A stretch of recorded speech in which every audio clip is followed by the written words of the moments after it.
제가 오늘 목사님과 잠시 얘기를 나눴는데, 이 아카데미 프로그램이 1965년도에 만들어졌다 그러더라고요. 저보다 더 오래된 역사를 가지고 있습니다. 제가 1968년생입니다. 그러니까 이 후학이기 때문에 가지는 장점도 있고 단점도 있는데요. 장점이 하나가 있어요. 왜냐하면 과거에 있었던 사료들이 맞게 공개되기 때문에 1965년도 당시 상황에서는 못 보던 사료들이 후학의 입장에서는 볼 수가 있습니다. 그래가지고서 오늘 제가 여러분한테 전달해 줄 내용들은 아마 정말 들어보기 힘든 얘기 드릴 가능성이 되게 큽니다. 왜냐하면 새롭게 예전에는 공개되지 않았던 자료들에 기반해서 우리가 지금 제가 전개하고 있기 때문에요.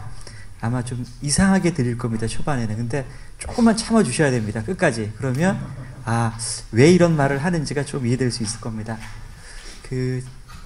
선생님들한테 미리 양해를 구하기 위해 가지고서요. 제가 이 시작을 이렇게 했습니다. 제가 지금 지난 2월 달에 3,000명을 대상으로 설문조사를 해봤습니다. 그래서 설문조사의 내용이 질문이 여러 가지가 있는데 그 중에 하나가 북미대화가 어떻게 끝날 것 같으냐라는 질문을 던졌습니다. 근데 이 퍼센티지는 북미대화가 아무런 성과도 없이 끝날 것 같다라고 답하는 사람들이고요. 요 X축은 연령입니다. 20살서부터 시작해가지고서 65세 이상까지입니다. 그래서 X축은 시간이고요. Y축은 북미대화가 아무 성과 없이 끝난다고 예상하는 퍼센티지입니다. 보시면 20대서부터 시작을 해가지고서 이 V자 형태로 만들어지고 있습니다. 그래서 가장 북미대화가 아주 낙관적으로 끝날 거라고 예상하는 연령대를 본다면 요 40대 요 연령대들이 아주 큰 성과가 있을 거라고 보는 반면에 20대와 60대로 가게 되면 완전히 부정적으로 별 성과가 없이 끝날 것 같다는 그런 예상을 합니다. 제가 처음에 이 자료를 보고 나가지고요. 도저히 이해가 안 돼요. 지금 여태까지 공부한 사람으로서 도대체 왜 이런 일이 발생했을까? 한국 사람들이 지금 3,000명이 한들한테 설문조사를 했는데 왜 이 연령에 따라서 V자 형태로 이 그래프가 나오는지가 도저히 이해가 안 갔습니다. 그래서 꽤 많은 시간을 투자하다가 결국 답을 찾아냈습니다. 그 답이 뭐냐면요. 이 다음 그래프를 보시면 이렇습니다. 한국인들이 사회 경제 현상을 바라보는 이념지표가 있습니다. 그래서 이념지표는 여러 가지로 구할 수가 있는데요. 제가 만들었던 것은 총 4가지였었습니다. 예를 들어 가지고서 노사 문제는 노동자와 기업가가 결정을 해야 된다. 그 다음에 이 기업의 자율성이 보장되어야 된다. 이 시급이 1만 원으로 상승돼야 된다. 그 다음에 두 번째 부분이 그죠. 세금을 더 많이 걷어서 배분을 해야 된다. 이게 보면 아주 전형적으로 우리가 진보와 이 보수를 나눌 수 있는 대표적인 이 척도입니다. 예를 들어 본다면 보수적 성향을 가지신 분들은 노사 문제는 자율적으로 해결돼야 되고 그 다음에 기업의 자율성이 보장돼야 된다라고 생각하고 진보적 성향을 가진 사람들은 이제 시급도 최저시급도 올라가야 된다고 생각을 하고 그 다음에 이 세금을 더 많이 걷어서 부의 재분배가 일어나야 된다. 그런 생각들을 가지고 있는 거죠. 한국 사회 이념 지형을 보면 바로 이렇습니다. 지금 보시면 40대가 가장 진보적 성향을 가지고 있고요. 20대와 그 다음에 50대와 60대가 이 보수적 성향을 가지고 있는 셈이죠. 그러니까 전반적으로 봤을 때는 한국 사회에서는 약간 진보적 성향을 가지고 있는데요. 이 그래프에 보이듯이 그래프도 마찬가지로 이 이념 지형이 이 V자 형태로 이렇게 그려져 있습니다. 그러니까 그 말은 뭐냐면요. 사람들이 북미대화가 어떻게 끝날까? 아니면 중요한 어떤 사회 현상을 자기가 예상하는 데 있어서도요. 어떤 정치적 지식이라든가 전문가의 의견을 듣고 결정하는 것이 아니라 자기가 이미 마음속에 가지고 있는 진보 성향이다, 보수 성향에 따라 가지고서 그냥 자기가 가지고 있는 이념 성향을 미래에 그냥 투사를 시키는 겁니다. 그러니까 그러다 보니까 그럼 기독교인들은 과연 다른가? 제가 가지고 있는 데이터를 가지고 보니까 기독교인들 사실은 똑같아요. 그러니까 그 말은 뭐냐면 우리 기독교인이라고 우리가 말을 하지만 제 연구 대상에 응답했던 사람들은 사실은 기독교 시각에 기반해 가지고서 사회 현상을 바라보기보다는 그냥 사회에서 말하는 진보 성향, 보수 성향을 자기가 받아들여 가지고서 기독교 정체성과는 전혀 거의 무관하게 이렇게 살아가는 모습을 보이는 겁니다. 핵심 부분은 이거예요. 사람들은 본인이 기독교인이라고 말하고 다른 특정한 종교를 가진다고 말하지만 사실은 한국 사회에서 이 떠도는 진보와 보수의 그 틀로서 사회 현상을 바라본다. 그러면 제가 이제 드는 질문이 이거죠. 우리가 히브리서 12장에 그 유명한 말씀 있잖아요. 그죠? 믿음은 바라는 것들의 실상이고 그 다음에 보이지 않는 것의 증거니라고 하는데 사실상 여기다가 믿음을 빼버리고 이념을 집어넣어도요. 한국 사회에서는 큰 문제가 되는 게 아니에요. 이념에 기반해가지고 사회 현상을 바라보고 있는 겁니다. 그러면 사회 현상이 실제로는 답이 안 보이는 거예요. 우리가 겉으로는 우리가 지금 교회에 와서는 우리가 히브리서의 12장의 그 말씀 아주 좋은 말씀이잖아요. 이 말씀을 우리가 외우지만 실제 우리는 믿음에 기반해서 사회 현상을 바라보지 않을 가능성이 되게 큽니다. 되게 불편한 진실이죠. 아마 이 자리에 오신 분들은 안 그렇길 바라요. 근데 아마 이 자리에 오지 않은 대부분의 기독교인들은 아마 그렇게 살아갈 가능성이 큽니다. 그래서 지금 서론이 되게 긴데요. 여러분 과거에 가졌던 생각들을 잠시 내려놓고 이제부터 제가 하는 말씀을 조금 들어주시기 바랍니다. 자, 지금 너무 황당하게 핵무기를 얘기하면서 19세기 전쟁 두 가지를 간단하게 여러분한테 소개합니다. 왜냐하면 이 19세기 전쟁 두 가지를 비교해보면 왜 핵무기가 나오게 됐는지 그 배경을 알 수가 있습니다. 자, 첫 번째 여러분한테 보여드린 전쟁은 오스트리아와 프러시아의 전쟁입니다. 자, 지금 우리는 독일이라는 나라의 역사를 잘 모를 것 같은데 이거 몰라도 괜찮아요. 이렇게 생각하시면 됩니다. 옛날에는 지금 독일 말을 사용하는 사람들의 이 국가가 엄청나게 많았었습니다. 그러니까 여러분들이 알고 있는 브레멘, 그 다음에 이 바바리아 이런 것들이 다 조만한 이 국가들이었습니다. 그래서 독일어를 사용하고 있는 국가들 중에서 큰 두 개의 국가가 있었는데 하나가 프러시아였고 하나가 오스트리아였습니다. 그래서 이 두 나라가 독일어권의 통일을 둘러싸고 지속적으로 갈등하게 되는데 그 갈등이 1866년에 전쟁으로 이어졌었습니다. 그래서 우리가 이것을 프러시아와 오스트리아 전쟁이다. 그리고 이 전쟁이 끝나면서 독일이 이 프러시아 중심으로 우리가 알고 있는 독일이 통일되는 그런 과정을 거칩니다. 그러니까 1866년에 이 전쟁이 있었는데요. 1866년 6월 달에 전쟁이 일어나가지고서 7월 달에 전쟁이 종결이 됐습니다. 그래서 1개월 조금 넘게 싸웠습니다. 전체 싸웠던 병력을 보면 프러시아와 프러시아에 붙어있던 다른 독일 국가들, 연합체였습니다. 그 국가가 한 64만 명이 조금 안 되는 병력을 동원했었습니다. 그 다음에 오스트리아는 약 52만 명이 좀 안 되는 병력을 동원했었습니다. 실제 전장에 동원됐던 병력이죠. 그러니까 양쪽에서 동원됐던 병력이 100만 명이 넘어가는 아주 대규모 전쟁이었던 거죠. 이 전쟁의 최종 결과를 바라보면요. 전사자가 2만 명이 되지가 않았습니다. 실제 전사자보다 더 많이 죽은 사람은 동원된 병사 중에서 병사한 사람들이에요. 그러니까 그 당시에는 여러분 유생 시스템가 안 좋았기 때문에 실제 전사자보다는 병사자들이 더 많았습니다. 여러분 이것만 기억하시기 바랍니다. 실제 동원된 병력 중에서 전사했던 사람은 1.4%. 그러니까 병사 1000명이 나왔으면 그 중에 14명은 100명이었으면 1.4명, 1000명이면 14명이 실제 전투 중에 죽었던 거죠. 이것만 기억해 주시기 바랍니다. 그리고 두 가지, 전쟁이 아주 큰 전쟁이었는데 1개월 정도밖에 안 됐었다. 그리고 전사 확률이 1.4%였다. 이것만 기억해 주시기 바랍니다. 근데 이 전쟁이요, 한 달 동안 계속 싸운 게 아니고요, 한 몇 차례에 걸쳐서 대규모 회전이 있었습니다. 그러니까 한 번 싸우고 또 나가서 또 한 번 싸우고 그러는데 결국 이 퀘니그라츠 전투가 이 전쟁의 가장 큰 전쟁이었고, 그리고 이 전쟁이 끝나고 나서부터는 사실상 이제 오스트리아는 패전 처리 과정으로 거칩니다. 근데 지금 이 오스트리아 프러시아에 100만 명이 동원된 이 대규모 전쟁에서 이 퀘니그라츠 전투에서 볼 것 같으면 동원된 병력이 45만 명이 한 벌판에서 부딪혔습니다.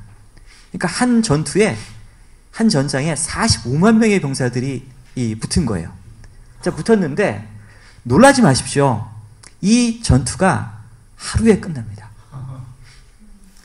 이 전투가 하루에 끝나요. 그 전투도 사실 하루에 끝나는 것도 아니고요. 아주 상세히 보면 이렇게 됩니다. 오전 8시부터 이제 포를 쏘기 시작합니다. 이게 이제 전투 개시 시작입니다.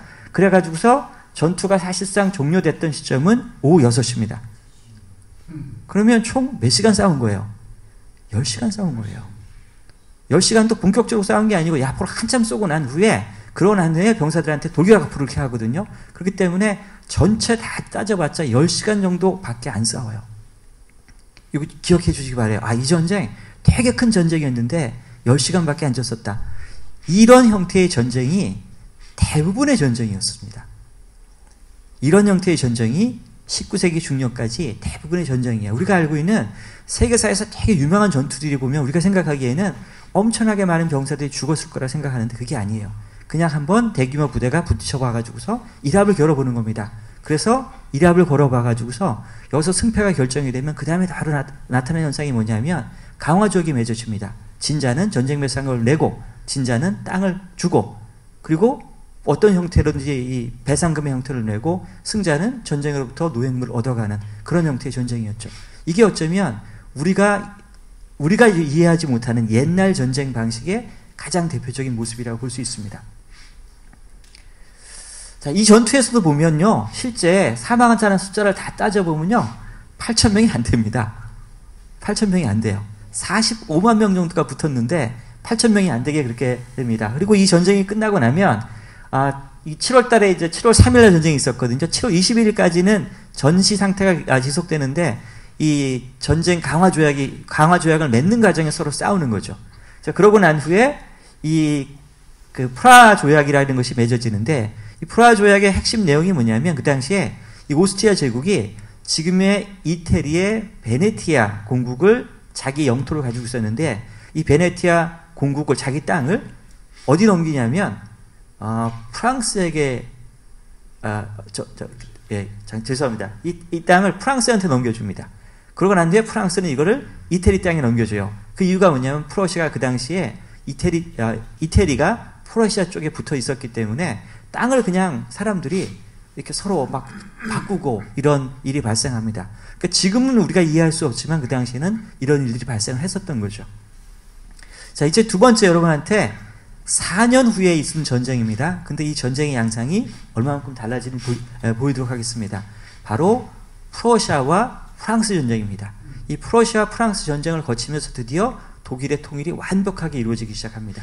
이 전쟁은 중유럽에서 유럽 대륙에서 누가 가장 중요한 국가인가를 둘러싼 아주 중요한 전쟁이었습니다. 근데 이 전쟁이 약간 앞에 있는 전쟁과 달라요. 앞에 있는 전쟁 1개월 싸웠다 그랬죠. 전사 확률 1.4%였다 그랬습니다. 근데 이 전쟁을 보면 이렇게 됩니다. 동원된 병력을 보면 우선 숫자가 더 많습니다. 그래가지고서 거의 300만이 넘게 350만 명 정도가 전체 동원이 됐었습니다. 근데 그 결론적으로 바라본다면요, 동원 병력 중 전사할 확률이 5.4%로 갑자기 올라갑니다. 그런 다음에 여러분 특별히 눈여겨보실 부분이 앞에 있는 오스트리아 프러시아 전쟁에는 민간인 사망자가 거의 없습니다. 근데 지금 이 전쟁에는 민간인 사망자가 25만 명이나 죽습니다. 사실은 전투원보다 민간인들이 더 많이 죽습니다. 근데 이 민간인이 순수 민간인이 아니에요. 무고한 민간인이 아닙니다. 조금 이따 제가 좀 더 설명해 드리도록 하겠습니다. 이 전쟁이 보면 더 웃긴 전쟁인 게요. 웃기다기보다 슬픈 전쟁인 게 지금 이게 그 당시에 그 영국 런던 뉴스라고 하는 신문에서 만들었던 사파입니다. 이 사파의 그림을 보면 지금 전쟁에 나가고 있는 프랑스의 젊은이들을 지금 수많은 젊은 여성들과 많은 사람들이 응원해주고 있는 모습입니다. 그 중에서 특별히 제가 일어나가지고 좀 보고 싶은데요. 요쪽에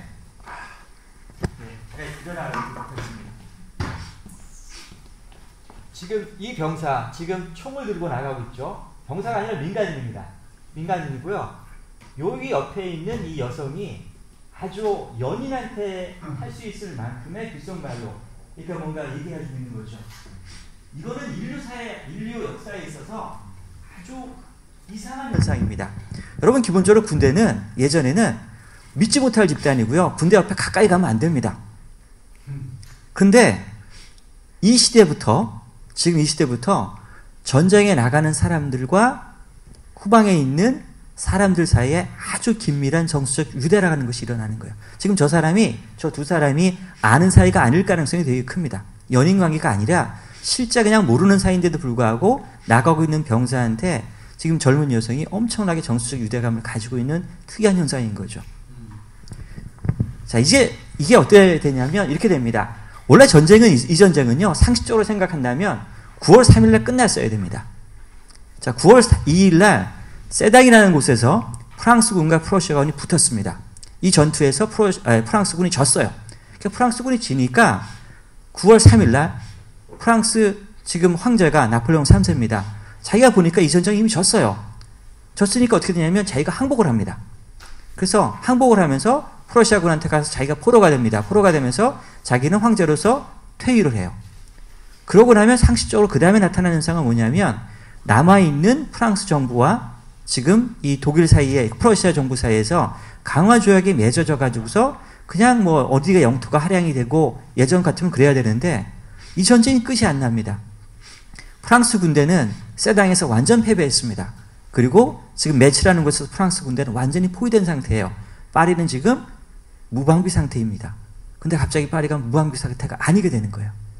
세당에서 지금 나폴레옹 3세 황제가 잡혔다라는 그 얘기를 들었는 순간 파리 시민들이 의용병으로 자기가 총을 들고 나가기 시작하는 거예요.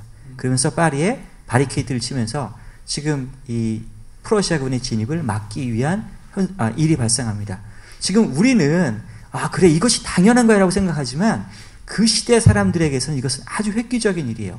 왜 민간인이 전쟁에 참여하는가? 왜냐하면 그들에게 있어서는 과거에는 어땠냐면 통치자와 피치자는 구별되어 있었습니다. 왕은 왕이에요. 왕은 나를 통치하는 사람이고요. 그 다음에 나는 왕의 시민입니다. 그래서 왕이 바뀌어도 난 신경 안 써요. 그 사람이 와가지고 나한테 좋은 정치를 해주기만 하면 나와 세금 덜 걷어가고요. 나의 노동력 덜 뺏어가기만 하면 나는 만족스러운 삶입니다. 그게 언제까지인가? 19세기 이전의 시기예요. 근데 19세기에 들어서면서 사람들의 생각이 바뀌고 전쟁의 양상이 바뀌기 시작합니다. 그 가장 큰 분기점이 바로 민족주의와 민주주의가 같이 결합되는 방식이에요. 과거에 민족주의와 민주주의가 결합되기 전까지는 전쟁은 왕가의 일입니다.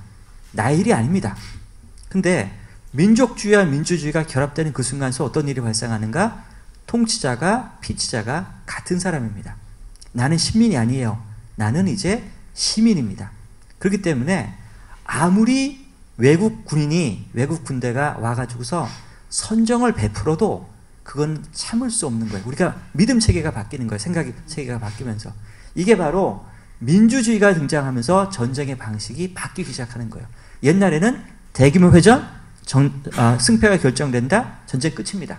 근데 민주주의와 민족주의가 결합된 시대에는 대규모 내 부대가 지금 전선에서 패전을 했다. 여전히 후방에서 사람들이 자발적으로 지금 전투에 참여하는 모습들이 일어나기 시작합니다. 이게 민주주의와 민족주의가 결합되면서 나타나는 현상입니다. 자, 이러면서 민주주의와 민족주의가 결합된 국가와 전쟁을 해서 승리하는 방법은 두 가지 방법밖에 없습니다. 하나가 상대방이 더 이상 전쟁을 수행할 물리적 능력이 없거나 아니면 전쟁을 수행할 심리적 의지가 없거나 둘 중에 하나입니다. 상대방이 왜냐하면 이 민족주의 시대에는 정말 전투가 아무리 대규모 패전이 있어도 끝까지 자기가 전쟁을 하겠다는 마음이 들으면 이 파리가 대표적이었죠. 파리에서 도시 시가전이 발생을 했잖아요. 그러니까 도시 시가전이 발생할 수 있을 만큼의 사람들이 그거를 견뎌내지 못한 마음이라면 이 마음을 이겨내지 못하면 결국 전쟁은 계속되는 거예요. 그러면 이 민족주의와 민주주의가 결합된 시대에서 전쟁에서 승리하기 위해서는 두 가지 조건을 말해야 됩니다. 하나가 상대방이 더 이상 전쟁을 수행할 물리적 능력이 없거나 두 번째, 상대방이 더 이상 전쟁을 수행할 의지가 없거나 둘 중에 하나입니다. 자, 그러면 이 조건을 어떻게 마련할까? 이게 지금 19세기 후반 이후서부터 이 인류가 가진 큰 문제 중에 하나입니다. 독재 국가는 이거 걱정 안 해도 돼요. 상대적으로. 근데 특히 민주주의와 민족주의가 결합되어 있는 국가에서는 이 문제가 너무 심각합니다. 자, 그러니까 이제부터 이 두 가지 조건 중에 하나를 충족시키기 위해 가지고서 사람들이 어떻게 하면 이 조건을 충족시킬 수 있을까 가지고 전쟁하는 사람들이 생각을 해보는 거예요. 그 중에 답이 전략 폭격이라는 개념입니다. 자, 전략 폭격은요, 민간인, 경제 시설을 대상으로 한 폭격입니다. 전투의 대상이요, 이제는 군인이 아닙니다. 군인이 여전히 전선에서는 싸우죠. 군인들 대상으로 싸우죠. 근데 그 후방 지역에 있는 민간인과 경제 시설이 바로 전쟁의 대상이 되는 거예요. 왜? 민간인이 결국 가서는 전투를 수행할 의지를 가지면 전쟁은 계속됩니다. 그 나라가 계속해서 전쟁을 수행할 수 있는 군수물자를 생산하면 전쟁은 계속되는 겁니다.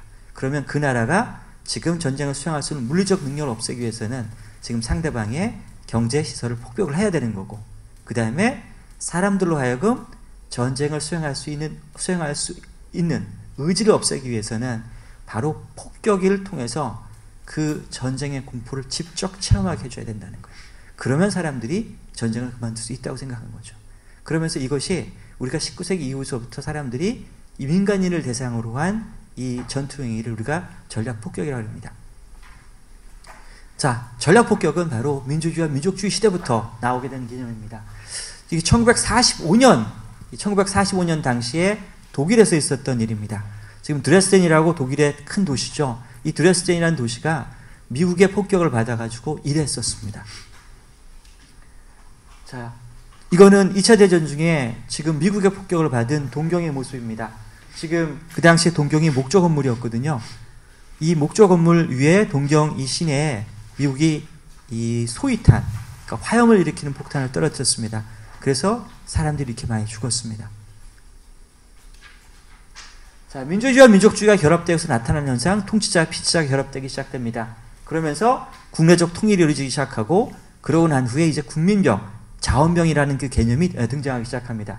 자, 이 시대에 들어오면 선한 외국 통치자는 불가능합니다. 이 민족 국가는 언제까지 전쟁을 하는가? 의지가 없거나 능력이 없거나까지 전쟁하게 됩니다. 자, 핵심 부분은 이 국가를 어떻게 전쟁할 수 없도록 만드는가? 능력 없애거나 의지를 없애거나 둘 중에 하나입니다. 그 방법으로 선택됐던 방법이 바로 전략 폭격이라는 개념이죠. 처음에는 대포를 쏘면서 멀리 후방 지역에 포를 쏘려고 했는데 포의 사정거리가 한계가 있는 거죠. 그러니까 포의 사정거리가 한계가 있으니까 결국 가서는 이제부터 사용되는 방식이 비행기가 두 번째 등장합니다. 비행기에서 폭탄을 떨어뜨리는 거죠. 근데 비행기에서 폭탄을 떨어뜨리면 이제 그 폭탄을 떨어뜨린 비행기를 잡기 위한 전투기가 등장합니다. 그리고 밑에서 그 폭탄을 떨어뜨리는 이 전폭기를 잡기 위한 대공포화가 쏘아기 시작하죠. 그러니까 지금 이 폭격을 통해서 비행기를 통한 폭격도 한계가 있으니까 좀 더 안전한 이 폭격 수단이 바로 탄도미사일입니다. 그래서 사람이 이쪽 가서 비행기를 몰고 가서 이 폭격을 하는 것이 아니라 미사일에 폭탄을 씌워가지고서 멀리 보내가지고서 폭격이 이루어지는 모습이죠. 그러니까 이런 모습들이 언제까지 계속 발전되는가 하면 이것이 2차 대전 때까지 계속 발전하게 되는 거죠. 자, 이제 2차 대전 때 드디어 이 종착역에 이르게 된 겁니다.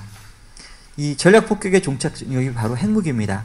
탄도미사일을 쏘거나 아니면 폭탄을 떨어뜨리거나 둘 중에 하나입니다. 근데 이 폭탄의 양이 커져야 돼요.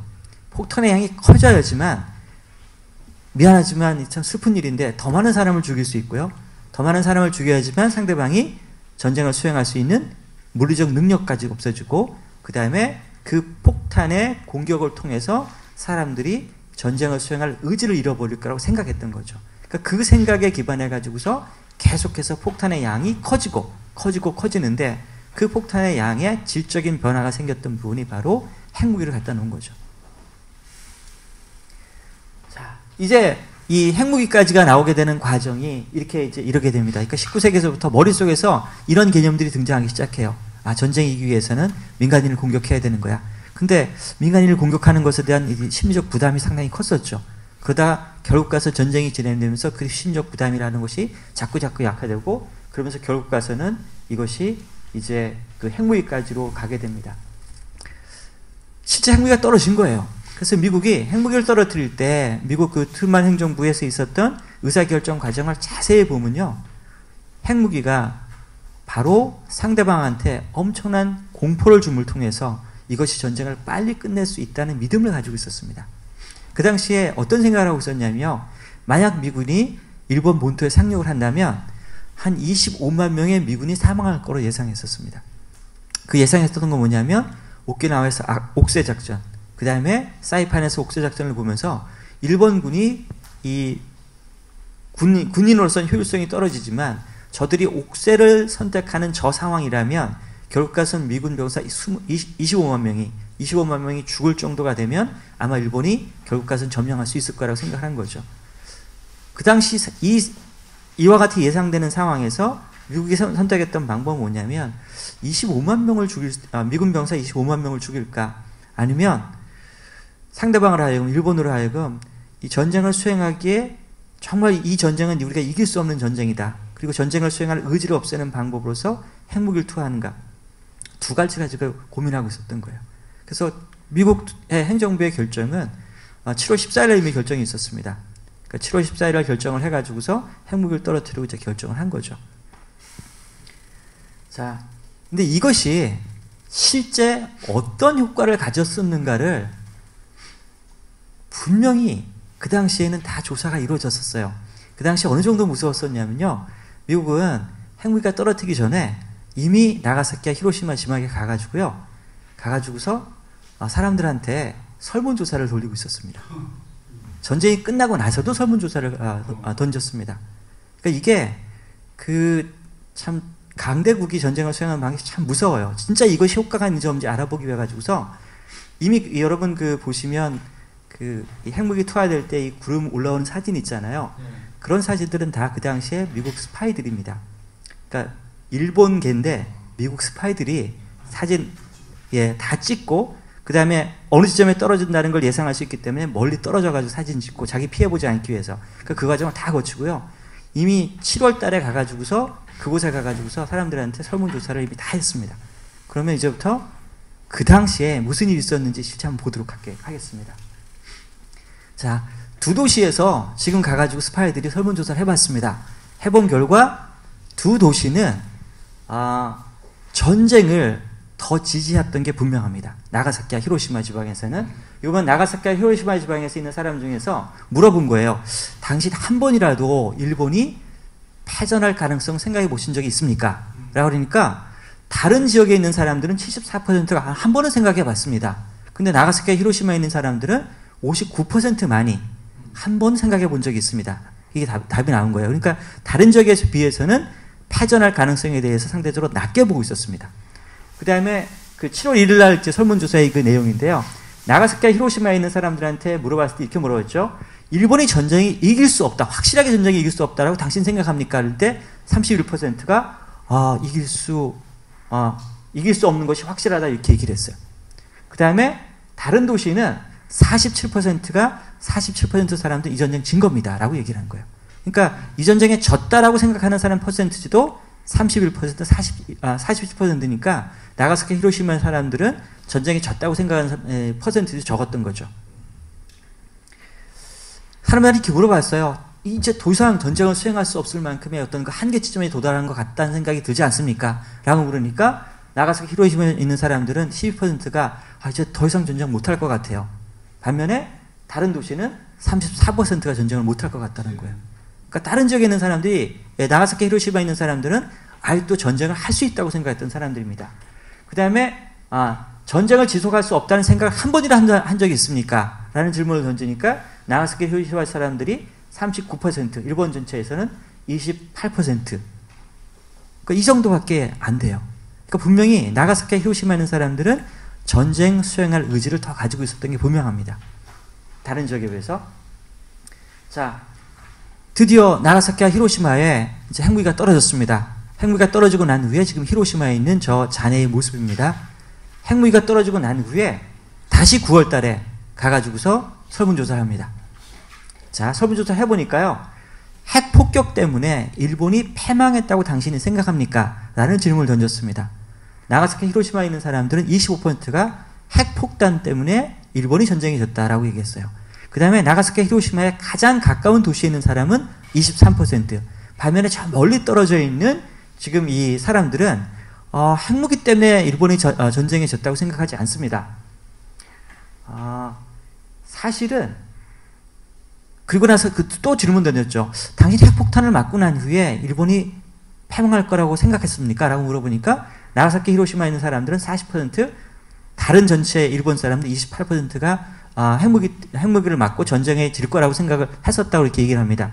그러니까 보면 여기 상황에서 바라보면 분명히 핵무기를 맞은 두 도시가 핵무기 때문에 전쟁에 졌다고 생각하고 핵무기 때문에 패전의 가능성이 있었다고 생각한 건 맞는 거죠. 두 도시 핵무기를 맞은 두 도시는 분명히 그랬습니다. 그리고 그 주변에 있는 국가도 핵무기가 두렵다고 하는 건 알았던 거죠. 근데 문제는 나가사키와 히로시마를 조금만 벗어나면 사람들이 핵무기의 영향을 거의 느끼지 못했던 겁니다. 이 설문조사의 결론은 핵 공격이 실제 전쟁 수행 의지, 일반 시민들의 전쟁 수행 의지에 미친 영향은 국지적, 제한적이다. 자, 국지적이다. 나가사키, 히로시마 지역에서만. 제한적이다. 그 정도가 매우 크지 않습니다. 조금 더 떨어뜨릴 정도밖에 되지 않습니다. 자, 이제부터 그 미국 사람들이 이 설문조사를 가지고 난 후에 큰 고민을 하게 됩니다. 왜 핵무기를 맞은데, 지금 미국 사람들 생각하기엔 핵무기가 엄청나게 질적인 다른 무기라고 생각했잖아요. 근데 실제 핵무기를 맞은데도 불구하고 이것이 패전으로 이어지는 이 경로에 아주 제한적 영역밖에 못 미쳤습니다. 왜 못 미쳤을까에 대해 가지고 그 당시에 세 개의 추정을 만들어 놨었습니다. 첫 번째, 일본 사람들이 원래 전쟁에 질 거를 알았기 때문이다. 하나의 가설이에요. 그 당시 사람들을 보면 있잖아요. 이 패전 가능성을 고려했던 게 74%한 번씩은 패전할 거라고 생각했던 거예요. 그 다음에 이 패전을 확신했던 사람들이, 일본 사람 중에 47%는 이미 전쟁에 질 거라고 알고 있었다고 하는 거예요. 그렇기 때문에 핵무기를 떨어뜨려 봤자 이미 벌써 일본 사람들, 많은 사람들이 패전할 거라고 생각했기 때문에 핵무기가 그 위에다가 조금 패전 가능성을 조금 더 덧붙였을 뿐이다 라고 생각하는 거죠. 두 번째는 어쩌면 다른 요인이 더 중요했을 수도 있다라고 얘기합니다. 그 다른 요인이 뭔가, 일본 사람들의 마음속에서는 더 중요했던 패전 요인이 이 현상을 겪고 나서 전쟁에 졌다고 생각하는 거예요. 그게 뭐냐면 가장 높은 게 동경에 공습이 있었을 때 20만 명이 넘게 죽었습니다. 동경 공습을 겪으면서 이 사람들이 이 전쟁에 졌구나라고 생각한 거예요. 그거보다 조금 낮은 요인은 오키나와에서 사이판에서 패전했다는 소식이 들었을 때. 그러니까 실제 핵무기 때문에 전쟁에 졌다고 생각하는 사람들의 퍼센티지보다 동경 대공습으로 인해서 전쟁에 졌다고 생각하는 사람 퍼센티지가 3배고요. 그 다음에 사이판, 오키나와 전투에서 졌기 때문에 전쟁에 졌다고 생각하는 사람이 2배였습니다. 그러면서 어쩌면 핵무기가 아니라 다른 요인이 더 중요했을 수 있어 라고 얘기합니다. 자, 세 번째는 이렇게 생각하는 거죠. 일본 사람들이 아직도 이 핵무기가 떨어졌다고 하는 소식 자체를 일본 정부가 통제를 했기 때문에 다른 지역에 있는 사람들은 이 무기가 가지는 효과성을 몰랐기 때문에 그랬을 가능성이 있다라고 얘기한 거예요. 이 세 개의 가설이 어느 게 맞는지 그 당시에는 판별하지 못하고 세 개 중에 하나가 원인일 것 같다라고 얘기한 거예요. 그리고 나서 그냥 조사를 끝냈습니다. 자, 두 번째, 왜 나가사키, 히로시마 지역에서 이 국지적으로 사람들이 핵무기 피해를 경험했는가? 그거에 대해 가지고서 이제 두 가지 가설이 있었습니다. 첫 번째는 이건 사실입니다. 나가사키, 히로시마에 떨어진 핵무기로 해서 죽은 사람보다는요, 동경 대공습을 통해서 죽은 사람의 숫자가 훨씬 더 많습니다. 결국 사람들이 가지는 공포감은 옆에서 죽는 사람을 보는가 보지 않는가에 따라 달린다. 그래서 핵무기가 실제로 떨어뜨리는 지역이 인명피해가 크지 않았기 때문에 그럴 수도 있다. 만약 이 가설이 옳다면 이제 비극적 결론에 도달해요. 전쟁의 위기에서는 정말로 인구 밀집 지역에 핵무기를 떨어뜨려야 된다는 결론에 도달합니다. 근데 이 가설이 옳은지 그른지 그 당시에 판단을 내리지 못하고 이럴 가능성이 있다라고 가능성 제기 차원에서 끝을 냈습니다. 두 번째는 사람들이 이 핵공격의 의미를, 핵공격이 가지는 이 끔찍한 이 파괴력을 이해하기에 충분한 시간이 없었다. 지금 8월달에 핵무기가 떨어졌죠. 9월달에가 설문조사라니까 사람들이 이걸 이해하지 못했거나 아니면 시간이 지금 필요했기 때문이다 라고 말해요. 이것도 모르겠다는 거예요. 그러니까 결론은 핵공격의 영향은 제한적, 국지적이었다. 근데 왜 제한적인가, 왜 국지적인가에 대해서는 가설이 5개의 가설을 만들어 놓고 답을 안 낸 상태로 이것이 끝난 상태입니다. 자, 실제로 바라본다면 정말로 일본이 핵 공격 때문에 전쟁에 패전을 했는가, 항복을 했는가? 아닙니다.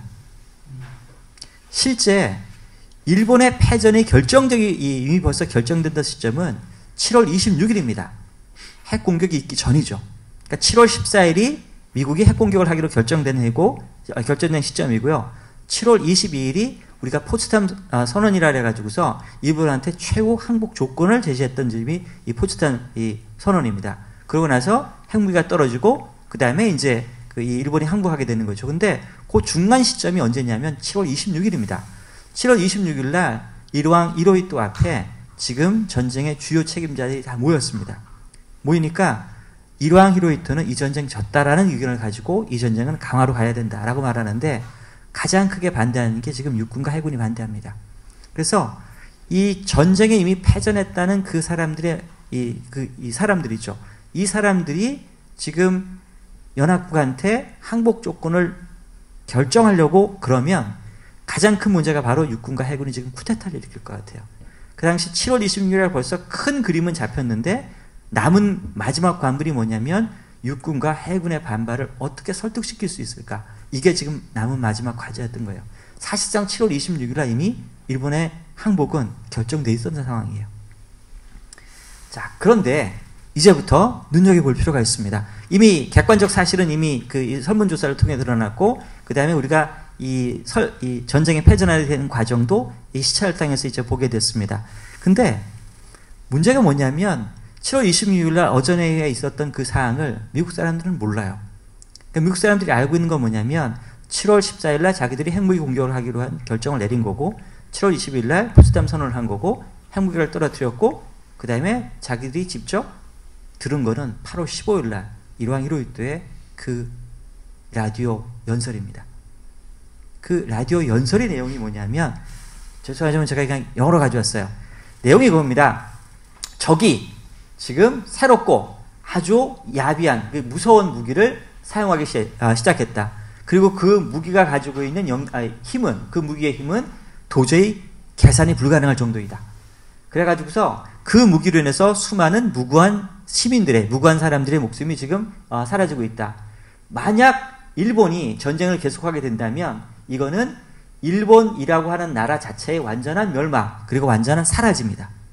그뿐만 아니라 일본이 이 전쟁을 계속하게 된다면 어쩌면 인류의 멸망까지로 이어질 수 있다. 자, 이것 때문에, 이런 이유로 지금 우리는 지금 연합국이 요구했던 포츠담 선언, 그 포츠담 선언을 받아들여야 된다. 이게 일왕 히로히토의 육성을 통해서 일본이 항복한 논리예요. 그러니까 겉으로는 지금 일왕 히로히토의 입장에서는 전쟁을 끝내기로 항복을 하기로 결정을 했는데, 문제는 지금 반대가 너무 심한 거예요. 그러니까 이 사람들을 설득을 시켜야 되는 거예요. 그 설득시키는 논리가 핵무기 때문이다라고 얘기를 한 거예요.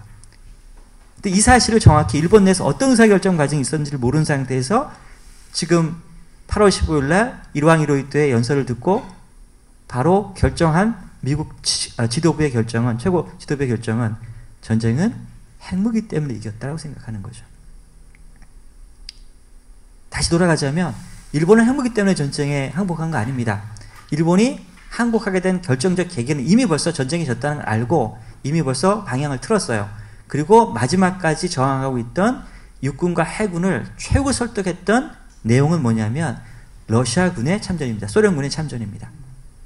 자, 소련군의 참전이 있고 난 이후에 드디어 일왕이 지금 일본 육군과 해군을 설득하는 데 성공했어요. 근데 이 얘기를 말을 할 수가 없는 거예요.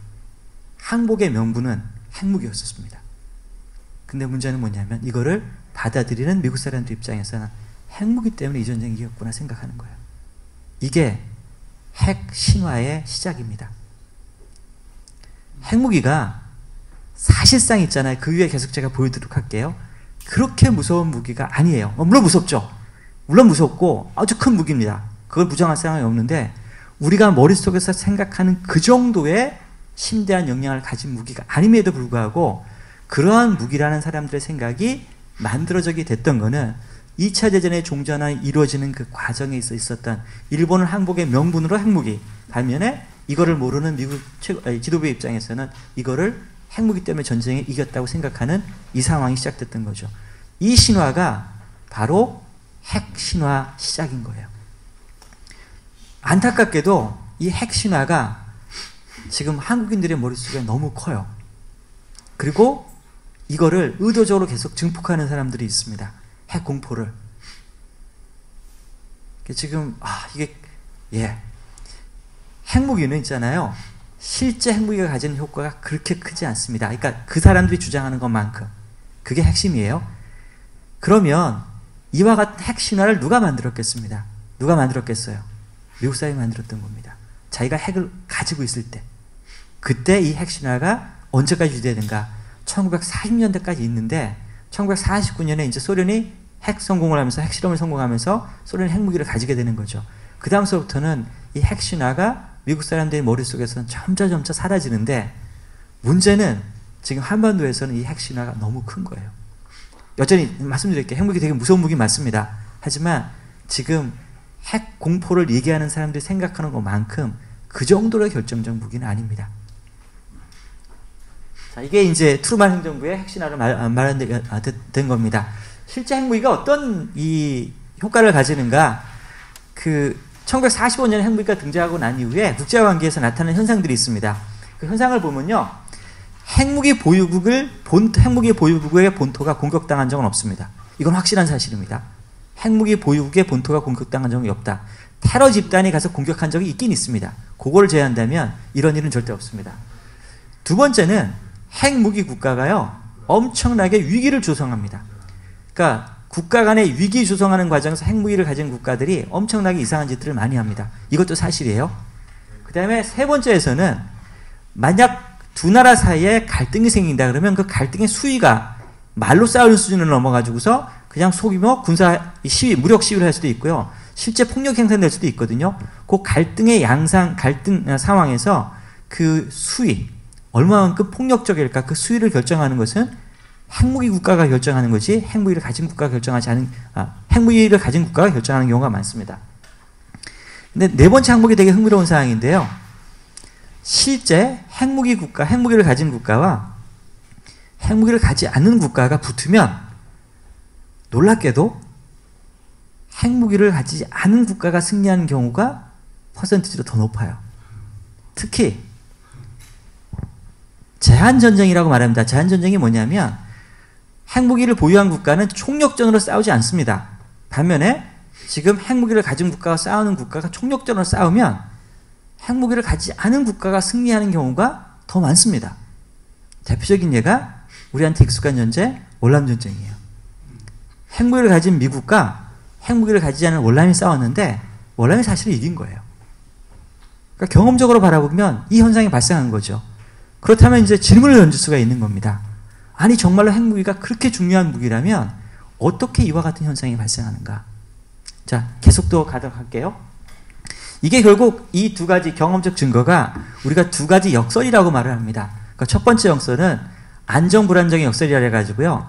핵무기를 가진 두 가지 국가, 핵무기를 다 보유한 두 국가 사이의 관계를 보면 두 국가는 절대로 정말 고강도 전쟁, 그러니까 군인들이 직접 총을 쏘고 대포를 쏘는 그런 전쟁을 하지 않습니다. 그렇기 때문에 고강도 분쟁에서는 안정적이에요. 근데 그보다 낮은 수준의 위기는 엄청나게 많이 일어납니다. 그러니까 낮은 수준의 위기는 엄청나게 많이 발생하니까 우리 생각하기엔 되게 불안하죠. 반면에 아주 고강도 전쟁, 진짜 탱크가 동원되고 야프가 동원되는 전쟁을 안 해요. 되게 안정적입니다. 이게 안정, 불안정의 역설이라 그래요. 두 번째 그 역설은 뭐냐면 약한 자가 승리하는 거예요. 지금 생지와 여러분 그 사자, 우리 그 어렸을 때 우화 있잖아요. 그 생쥐와 이 사자의 갈등 상황에서 보면 생쥐가 이기는 경우가 더 많은 거예요. 그러면 이제 질문을 던지는 거죠. 아니 도대체 왜 이런 현상이 발생을 해? 진짜 핵무기가 정말로 결정적 무기라면 이런 현상 발생하지 말아야 되거든요. 둘 다 핵 공격의 가능성이 너무 두려우면 위기도 조성하지 말아야 되는데 위기는 열심히 조성하는데 그 위에 아주 높은 수준의 폭력은 이어지지 않습니다. 정말로 핵무기가 중요하다면 약한 국가가 그냥 가만히 다 이 핵무기가 가진 국가가 요구하는 걸 다 들어줘야 되는데 그러지 않은 현상이 발생하는 거예요. 이제부터 사람들이 고민하기 시작합니다. 미국 사람들이 이거를 바라보게 됐던 시점은 1940년대부터 한 거예요. 내가 핵을 가졌어. 근데 소련이 미국의 말을 듣지 않습니다.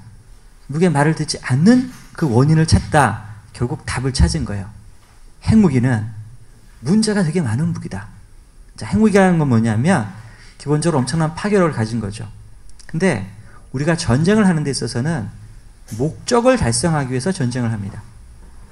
근데 그 목적을 달성하기에 핵무기는 너무 파괴력이 큰 거예요.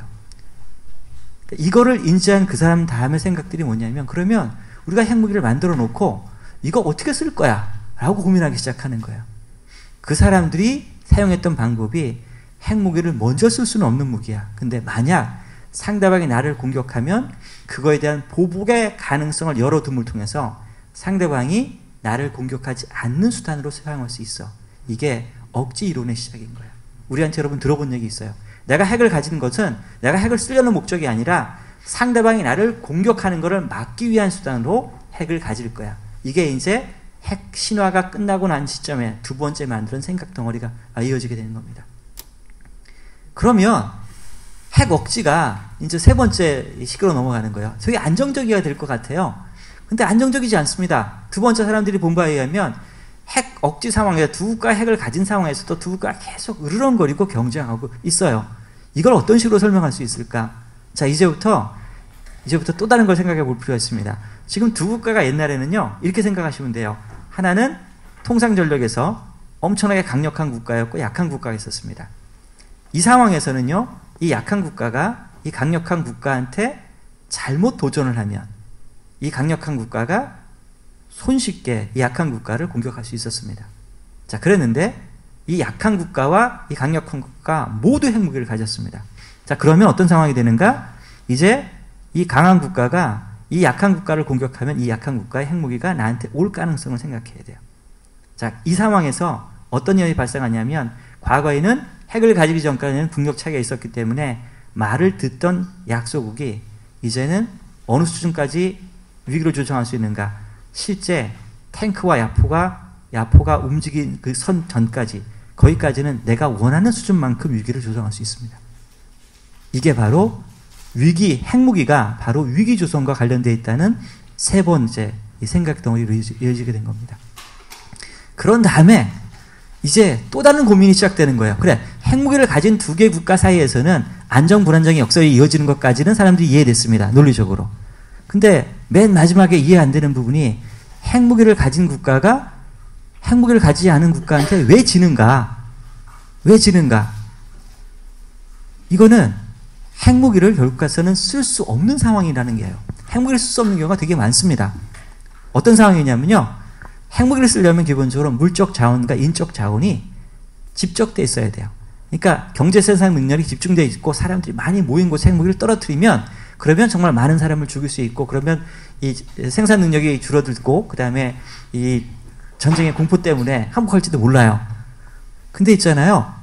여러분 인적 자원과 경제 생산 능력이 모여있는 나라 정도가 되면 경제적으로 성장이 있는 국가예요. 근데 경제적으로 성장이 돼 있지 않는 국가한테는 핵무기를 떨어뜨려야 떨어뜨릴 곳이 없어요. 지금 이 대표적인 현상이 1964년, 65년 당시에 베트남 전쟁 당시에 미국의 고민사항이에요. 핵무기를 떨어뜨리려고 봤는데 도대체 어디 떨어뜨려야 될지를 모르겠는 거예요. 이거는 1951년도 한반도 상황에도 마찬가지예요. 그러니까 1951년도 상황에서 중국 인민정군이 내려왔잖아요. 그리고 그 당시에 한국 그 정부는, 그 당시 연합군은 어느 정도까지 생각을 했냐면 한국 정부가 이 전쟁 졌구나 생각해가지고서 제주도에 정부를 세우거나 일본의 정부를 세우거나 하와이의 망명 정부를 세우는 이것까지 생각하는 그런 패배감이 있었습니다. 그 패배감 상황에서 우리가 핵을 가지고 있는데 한번 쓸 수 있잖아라고 검토를 해본 거예요. 그래가지고서 핵무기를 떨어뜨릴 수 있는 장소로서 평양과 여러분 두 군데가 또 있어요. 어디냐면 놀라지 마세요. 철원입니다. 네, 철원과 가가지고서 평양을 가서 항공사진을 찍었어요. 찍어가지고 보니까 핵무기 쓸 수 없어. 왜냐하면 인적 자원도 없고, 예, 거기 경제 생산 시설도 없어. 이런 데 핵무기 쓸 수 없는 거야. 이게 바로 뭐냐면 핵무기를 쓸 수 있는 곳과 없는 곳이 아주 구분되어 있다. 그러니까 핵무기가 아예 무용할 수 있는 곳이 있다는 거예요. 핵무기가 국제관계에 영향을 못 미칩니다. 대표적인 게 예를 들어 가지고서 지금 미국이 지금 아프가니스탄에서 하는 일이에요. 아프가니스탄에 있는 이 무장 조직들 있잖아요. 걔들이 미국의 입장에서는 너무너무 힘든 조직이죠. 걔네들을 몰살시키기 위해 가지고 핵무기를 떨어뜨린다? 걔네들이 한 곳에 모여있지 않아요. 그냥 산악 지역에 숨어 있기 때문에 핵무기를 떨어뜨려도 소용없는 거죠. 그러니까 그런 나라와 일종의 핵무기를 가진 국가가 일종의 경쟁을 해도 싸워도 그때는 핵무기가 사실은 영향을 못 미치는 거죠. 그러니까 여기까지가 이제 핵무기가 효과를 가지는 데가 있고 가질 수 없는 데까지 생각 덩어리 이렇게 흘러나오게 되는 겁니다. 그러고 나서 이제 그 다음에 생각은 작은 핵무기를 만들어가지고 이걸 어떻게 전장에 사용할까 이 문제인데 이게 전술 핵무기예요. 이 전술 핵무기 얘기는 좀 복잡한 얘기니까 좀 빼도록 하겠습니다. 이제 실제로 보면 우리가 핵무기가 정말로 질적으로 차원이 다른 무기였다면 여러분들이 핵무기를 가지면 그 핵무기의 양을 핵 능력을 계속 최소한 느리거나 아마 유지시켜야 될 겁니다. 근데 실제로 2차 대전 이후에 다른 국가의 핵 능력을 바라보면 핵 능력이 어느 일정 고도에 도달하고 난 이후서부터는 이거를 줄이기 시작을 해요. 스스로. 미국과 소련은 두 나라가 합의를 해가지고서 줄였습니다. 반면에 영국과 프랑스는 자기가 판단을 내린 거예요. 우리는 이 정도 핵 능력을 가질 필요가 없어. 그러니까 내가 가진 핵 능력이 이 정도 수준이면 충분히 내가 원하는 바를 얻을 수 있어. 라고 생각하는 거죠. 그러니까 핵무기가 정말 핵무기를 가졌다고 해가지고서 상대방한테 모든 것들을 얻어낼 수 있는 그런 상황이 아니라는 것을 이들이 알게 됨에 따라서 핵 능력 자체가 어느 시점을 지나고 나면 이제 줄어드는 그런 현상이 보이는 겁니다. 남북한 관계에서도 있잖아요. 이 현상들이 사실은 있었습니다. 이곳에 계신 분들 2013년에 남북한 위기 있었던 거 혹시 기억하고 계시나요? 어느 정도였냐면요. 북한에 있는 북한 당국이 전쟁이 일어난다고 북한에 있는 외국 공관들 다 철수하라 그랬고요. 아주 친절하게 한국에 있는 외국인들한테 전쟁이 일어나니까 철수하라까지 했었어요. 정전협정 백지화 시켰고요. 핵무기 선제 사용할 수 있겠다고 말을 하고 이상한 짓들을 많이 했습니다. 2015년 목함주례 사건 때 얼마나 무서웠었어요. 어느 정도였냐면 북한군의 잠수정들이 다 바다로 가라앉았습니다. 이제 전투 준비가 이제 몇 단계 더 남아요. 이제 전쟁까지 가는 단계가 이 단계를 넘어서면 이 북한군의 지금 이 기갑대들이 다 출동 준비를 하고 있는 모습. 그보다 조금 더 나가면 북한군이 가지고 있는 탄도미사일이 발사 준비 상태에 있는 상태. 그 다음 단계는 이제 마지막 전쟁한다. 결정 사항이거든요. 그러니까 어쩌면 2015년이 한반도 그 전체 과정에서 바라본다면 가장 위험한 지점까지 있었습니다. 그랬는데 핵을 가진 북한이 어떻게 결국 했나요? 혹시 기억나시나요? 모르실지도 몰라요. 2015년 같은 경우에는 그 당시에 황병서, 그 다음에 김관진 안보실장이 판문점에서 군사회담 했습니다. 그 군사회담 하는 과정에 어느 상태가 있었냐면 겉으로는 아주 기고만장했었죠. 근데 실제로 화장실에 갔을 때 황병서가 김관진 안보실장의 소매자락을 붙들고 우리 이러면 안 된다 라고 얘기를 했어요. 2013년 북한이 호기롭게 위기를 조성했죠. 근데 6월달이 되면 여태까지 북한이 냈던 공식 성명서 중에 가장 치욕적인 성명서를 냈습니다.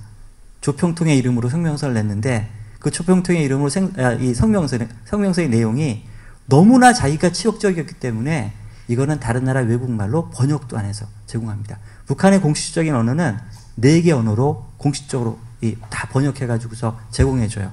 근데 본인 스스로 도저히 부끄러워서, 그러니까 결국 내용이 그거였습니다. 우리 개성공단 문제 다시 풀자. 아주 애걸복걸하는 그런 형태로 이제 이루어지게 돼요. 그러면 2차례에 걸쳐가지고 실제로 여러분 보시면 실제 위기 과정에서 누가 굴복했는가? 북한이 굴복하는 거예요. 이게 뭔가? 북한 입장에서는 내 주머니에 아주 새로운 무기가 있으니까 이거 쓸 수 있다고 생각하는 거예요. 근데 실제로 위기 과정에 와보니까 이거 쓸 수 없는 무기라고 하는 것을 자기들도 알게 되는 겁니다. 그러니까 이런 위기에는 쓸 수 없어요. 북한이 핵을 안 쓴다는 거 아니에요. 북한에 핵을 쓸 수 있는 환경이 있습니다. 아주 예외적인 조건이 갖춰지면 북한의 핵무기 쓸 겁니다. 근데 이 2013년 위기 상황이라든가 2015년 위기 상황에서 핵을 가지고 위협한다는 것 자체가 이게 지금 목적과 수단이 안 맞는 거예요. 이 현상들이 계속해서 일어나게 됩니다. 이제 우리는 기독교인입니다. 기독교인이기 때문에 도대체 핵무기를 어떻게 우리가 바라봐야 되는가 아마 봐야 되는 거죠. 이 앞의 시각은 여러분 진보 보수든 상관없이요. 다른 사람들과 얘기할 때 정확한 사실관계에 기반해서 얘기해야 되는 겁니다. 이제부터는 기독교인이기 때문에 우리가 이 문제를 어떻게 바라봐야 되는가 한번 볼 필요가 있습니다. 자, 이거는 메노나이트 마을이 있어요. 메노나이트라고 해가지고서 기독교 교파 중에 한 분파인데 기독교 평화주의와 관련되어 있는 분파입니다. 자, 우리 기독교가 평화를 바라보는 시선은 크게 보면 세 가지 있다고 생각하시면 돼요. 첫 번째는 기독교 평화주의. 기독교 평화주의의 내용은 어쩌면 여러분 많이 들어봤을 것 같아요. 일체의 폭력적 수단을 배제하고 평화로운 방법으로서 선을 이룬다. 자, 이 생각은 우리가 지금 그 신약 성경 시대에 보면 이런 생각들이 나올 수 있는 배경이 충분히 되는 게 로마의 지금 통치 아래 있었잖아요. 로마 통치 아래서 유대인들은 로마의 시민이 아니었습니다. 로마의 시민이 아니면 지금 유대인들은 군대에 복무할 이유가 없어요. 그냥 세금만 내면 됩니다. 자, 그렇기 때문에 초기 기독교는 군대로부터 거리를 둘 수가 있었습니다. 그러니까 우리가 지금 신약 성경에 등장하는 그 상황을 걸어보면 그 상황은 아주 독특한 상황이라고 생각하시면 돼요. 유대인들이, 기독교인들이, 유대인뿐만 다른 기독교인들이 정확히 말하자면 로마의 시민이 아닌 형태로 살아갈 수 있는 게 용인되어 있는. 그러니까 로마 안에 살아요. 근데 시민은 아니에요. 그 사람들은 세금을 내긴 합니다. 하지만 공화정이 운영되는 방식에 직접 관여하지 않는 사람들이죠. 그러니까 그런 시대 상황에서는 지금 초기 기독교인들은 무기를 직접 폭력을 사용하지 않는 방식으로 지금 기독교 신앙을 지킬 수 있었던 거죠. 이 생각이 우리가 지금 이 신약에 등장한 신약 시대에 있었던 이 관행이 이게 언제 다시 부활하냐면요. 그 종교개혁기에 다시 부활을 합니다. 그래서 종교개혁기에 다시 부활을 해가지고서 종교개혁기의 성경을 다시 읽어보니까 신약 시대의 성경을 읽어보니까 이게 보니까 이 폭력과 기독교가 멀리 떨어지는 것처럼 해석이 됐던 거죠. 그래가지고서 이분들이 이제 기독교 평화주의 전통이 여기서 다시 복원이 됩니다. 메노나이트도 사실은 여기서부터 나오는 거고요. 그 대표적인 게 이제 한국 교회에서는 한국에 있는 교회 중에서는 대표적인 게 그 메노나이트 교회가 지금 있습니다. 한국에도 그게 기독교 역사에서 말하면 우리가 재세력파라 그래가지고요. 옛날에 이렇게 주장하는 사람들은 완전한 새로운 이 기독교적 신앙관으로 네가 다시 세례를 받아야 된다. 다시 그런 생각을 가져가지고서 이들의 생각이 이렇게 나옵니다. 그래서 여기 보면 무력이 그리스도의 완전한 밖에 있다라고 한 재세례파의 신앙 고백 6조가 바로 이제 대표적인 모습이에요. 그러니까 기독교는 평화적 수단으로 평화적으로 문제를 해결해야 된다는 생각 덩어리를 가지게 된 거죠. 기독 평화주의 입장에서는 핵무기는 그냥 용인 불가래요. 핵무기뿐만 아니라 다른 무기도 용인 불가입니다. 근데 한번 생각해 볼 필요가 있습니다. 과연 기독교가 지금 폭력의 문제를 이렇게 멀리 떨어져만 있었는가? 그게 아니고요. 이게 또 다른 이 기독교 내에서 전통이 있는데 우리가 기독교 정전론의 전통이라고 합니다. 그 정전론의 전통의 첫 출발 지점을 이렇게 보면 그 세례 요한과 그 군들 사이의 문답입니다. 그 세례 요한이 지금 요단강에서 천국이 가까이 왔다. 회개하라. 라고 그러니까 수많은 사람들이 세례 요한에게 나왔습니다. 그 중에 군인들도 나왔던 거예요. 군인들이 와가지고서 저희들이 어떻게 하면 이 상황에서 대처해야 됩니까? 라고 그러니까 세례 요한이 주었던 그 답이 이렇게 했습니다. 사람에게서 강탈하지 말며 거짓으로 고발하지 말며 받은 급료로 족한 줄로 알라. 세례 요한이 그 군인들 보고 너 군복 벗고 빨리 딴 데 가. 그렇게 말하지 않았던 거예요. 제한적으로 일을 하라고 얘기를 했던 거죠. 이게 지금 이제 사람들로 하여금 기독교와 지금 무력이 군대가 같이 갈 수 있는 환경이 마련될 수 있다라는 게 나온 거고요. 이런 생각들이 본격적으로 이루어졌던 것은 이제 4세기서부터입니다. 이제 기독교가 국교가 된 거죠. 로마의 국교가 됐고요. 그 다음에 로마가 망한 이후에 많은 나라들에서 기독교가 기독교가 됐습니다. 그러면 기독교가 국교가 되면 그때부터 이제 사람들의 생각이 많이 달라지죠. 신약 시대에 시민으로서 이 참여하지 않던 그 상황과 다른 이 시대상이 마련된 거죠. 그러면서 기독교가 국교가 되기 시작하면서 기독교 국가 내에 있는 기독교인들이 과연 국가가 사용하는 폭력을 어떻게 받아들일까에 대해서 생각을 하게 돼요. 그래서 이 기독교 학자들은 기독교가 폭력과 제한적으로 용인될 수 있다. 그래서 기독교에서도 폭력이 예를 들어서 더 공공의 선을 유지하기 위해서라든가 아니면 뭐 이웃을 돕기 위해서라든가 뭐 과거에는 일종의 기독교 곤란에 처한 기독교 형제들을 구하기 위해서 뭐 그런 경우에 이제 이 제한적으로 폭력이 사용될 수 있다. 그런 생각들이 이제 나오기 시작하는 거죠. 그러고 나서 두 번째로는 이제 전쟁하는 과정에서도 기독교인의 생각이 있었기 때문에 폭력을 제한적인 상황에서 용인된다 하더라도 그 폭력이 행사되는 방식 또한 마찬가지로 기독교 정신에 부합돼야 된다라는 생각이 나오게 됩니다. 이게 이제 정전론의 정통으로 이어져 가지고요. 전쟁을 수행할 때 목적과 수단이 비례관계를 가져야 된다. 그 다음에 전투원과 비전투원을 구별시켜야 된다. 이와 같은 생각의 덩어리들이 이제 마련되게 됩니다. 그래서 이 기독교 이 정전론의 전통이 사실은 현대 이 국제법 중에 특히 전쟁법의 원천이 되고 있습니다. 자, 보면 지금 이 기독교 정전론의 입장에서는 핵무기는 목적과 수단의 측면에서 바라보면 파괴력이 너무 커요. 그래서 목적에 비해서 파괴력이 너무 크기 때문에 기독교 정전론의 원칙적 입장에 따르면 핵무기는 이건 용인 가능한 무기가 아닙니다. 근데 문제는 그 다음번의 질문이에요. 그래, 그게 용인 가능하지 않은 무기인데 나는 안 가질 거야. 근데 상대방이 가지게 됐을 때 나는 가질까 가지지 않을까? 이것이 또 다른 기독교들한테 큰 고민입니다. 답은 사실은 여러분들이 결정을 내려야 돼요. 자, 성전론은 기독교에서 또 다른 평화를 유지하는 방법이 성전론의 방법입니다. 성전론의 방법은 뭐냐면요. 악의 세력을 그냥 먼저 없애버리는 거예요. 그래가지고서 평화가 이루어질 수 있다고 생각하는 거죠. 기독교 성전론의 이 배경에 따르면 그 핵무기가 악의 세력에 넘어가면 이거는 심각한 문제가 있잖아요. 그러니까 기독교 성전론의 입장에서는 최소한 상대방은 이걸 가지지 말아야 돼, 핵을요. 그리고 어쩌면 핵무기가 아주 예외적인 경우에는 악의 세력을 섬멸시키기 위한 수단으로 사용될 수도 있다고 생각하는 거죠. 기독교 성전론의 입장에서는 나의 핵무기 소유는 제한적으로 용인하고 반면에 상대방의 악의 세력으로 생각되는 그 상대방의 핵무기 소유는 용인하지 않는 그런 모습들을 가지게 됩니다. 이제 이 기독교 성전론의 입장이 놀랍게도 지금 이 한국에 있는 기독교인들한테 꽤 많이 퍼져 있어요. 사실은 그래요. 그래가지고서 이 기독교 성전론의 입장에 기반해가지고서 저 북한을 이렇게 많이 바라보고 그렇게 얘기하는 분들이 있습니다. 근데 기독교 성전론의 입장을 얘기하실 때 뒤돌아서 한 번 질문을 던져야 돼요. 기독교 성전론의 입장이라면 내가 속해 있는 공동체가 하나님의 나라야 되거든요. 근데 내가 속해 있는 공동체가 하나님의 나라인가라는 그 질문에 지금 우리 기독교인들이 하는가? 그 문제가 남아있는 거예요.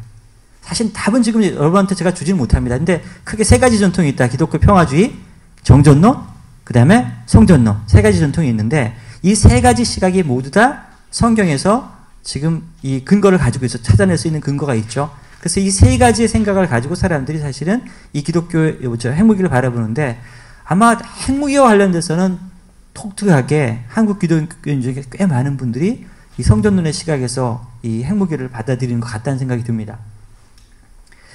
이 질문은 그래요. 병렬적으로 세 개의 시각을 여러분한테 제공했습니다. 성경을 충분히 근거를 찾을 수 있습니다. 그 근거를 찾을 수 있고 이미 이 문제를 가지고 이 기독교에 있는 교부들이 오래간에 걸쳐서 논쟁을 했고 이 다른 생각이 있습니다. 근데 병렬적으로 세 가지 입장을 주면 답이 안 나오잖아요. 저가 가지는 답을 한번 여러분께 드리도록 하겠습니다. 우리한테 이거 많이 들은 얘기입니다. 천국은 이미 임했고, 근데 천국은 아직 완전히 임하지 않았다. 라는 얘기 우리가 알고 있죠. 그래서 예수님께서 이렇게 말씀하셨잖아요. 예수님께서 하나님의 성령의 힘과 귀수를 쫓아내는 것이면 하나님의 나라가 이미 너에게 임하였느니라 라고 이미 벌써 선포하셨죠. 그러니까 예수님이 이 땅에 왔다는 것 자체는 이미 벌써 하나님의 천국이, 하나님의 나라가 이 땅에서 시작된 거죠. 근데 예수님이 오셨는데도 불구하고 예수님이 완전히 재림하기 전까지는, 예수님께서 오시기 전까지는 하나님의 나라가 이 세상에서 완전히 이루어지지 않을 겁니다. 지금 이 현상이 지금 아직 이미 시작된 천국이지만 재림 시기까지 우리가 지금 살아가야 되는 이 시대 사람들에서는 하나님의 나라가 시작되었지만 완전히 이루어지지 않은 세상을 우리는 살아가야 되는 거죠. 이미 시작되었지만 완전히 살아가지 않는 이 사람들한테 무슨 지침을 줄까? 제가 그 찾다가 요 지침이 좀 나왔어요. 요한계시록에 보면 지금 이제 그 7인을 띠는 그 모습이 있거든요. 근데 7인을 띠는 그 모습 중에서 5번째 인을 띌 때 지금 그 순교당한 영혼들이 지금 하나님께 탄원을 하는 거죠. 우리가 언제까지 기다려야 됩니까? 그 언제까지라고 하는 건 뭐냐면 지금 그 예수님의 재림, 완전한 그 지금 하나님의 나라가 이 땅에 임할 때까지 아마 거길 겁니다. 근데 그때 답이 이거였어요. 그 수가 차기까지 하라 하시더라 라고. 그러니까 우리는 이미 시작된 천국을 맛보는 사람들이지만 이 세상을 계속 천국이 완전히 이루어지지 않은 상태에서, 하나님의 나라가 완전히 이루어지지 않은 상태에서 살아가는 사람들입니다. 이게 시작이라면, 이게 이제 여러분한테 제가 드리는 그 답이에요. 그 기독교인들이 우리가 많이 이렇게 생각을 해요. 세상이 힘들고 세상이 악하니까 우리가 세상으로부터 멀리 떨어져야 되고 세상으로부터 구원을 받아야 된다. 아주 그런 그 절박한 마음이 있는 것 같은데요. 어쩌면 그 하나님의 나라가 우리 당대에 임하지 않는다면 우리가 살아가야 될 모습의 태도는 우리가 세상으로부터 구원을 구하고 세상으로부터 차단을 구하는 것이 아니라 이 세상에 있는 악들을 제거함을 통해서 우리가 하나님의 나라가 이 땅에서 조금이라도 넓어질 수 있는 그 일에 우리가 관여해야 되는 것 같습니다. 그런 측면에서 바라본다면 저는 질문이 조금 바뀌어야 될 것 같아요. 우리 기독교인들은 세상으로부터 구원을 지금 구원을 구하는 시점이 아니라 세상을 구원하는 임무를 우리가 받은 게 아닌가라는 그런 생각이 듭니다. 그렇게 된다면 우리는 이제 핵 문제와 관련돼 가지고서 답이 좀 있는 것 같아요. 지금 기독교인 중에서도 우리가 보수 기독교인들이 그 시위할 때 보면 북한의 핵 공격에 대비하기 위해 가지고서 전술 핵무기를 갖다 놔야 된다 이렇게 주장하시는 분들이 되게 많아요. 근데 지금 제가 이 녹화되지만 제가 이렇게 말씀드릴게요. 그거는 군사적 측면에서도 효과가 없고요. 정말 아무런 효과가 없는 일입니다. 핵 이외의 다른 방법으로 저 문제를 극복할 수 있는 방법을 찾고 핵이 없어지도록 우리가 노력하는 것이 좀 더 현명한 방법일 거라는 생각이 들어요. 왜냐하면 여태까지 지금 핵무기가 실제 세계에서 큰 영향이 없다는 걸 여러분 보여드렸죠. 그러니까 북한이 이렇게 생각해요. 핵을 쓸 수 있을 때 언제 쓸 수 있을까 생각해 본다면 만약 북한 본토 내에서 대규모 지상 병력이 전투를 벌이는 상황이 발생하면 북한은 핵무기를 쓸 겁니다. 두 번째, 북한의 김정은 참수 작전이 실패되면 어쩌면 쓸 수도 있어요. 이 두 가지 경우를 제외하고 실제로 핵무기가 전장에 사용될 수 있는 가능성은 별로 없어요. 그러니까 그런 상황이라면 핵무기가 가지는 제한적 효과가 있다는 건 인정해 줘야 됩니다.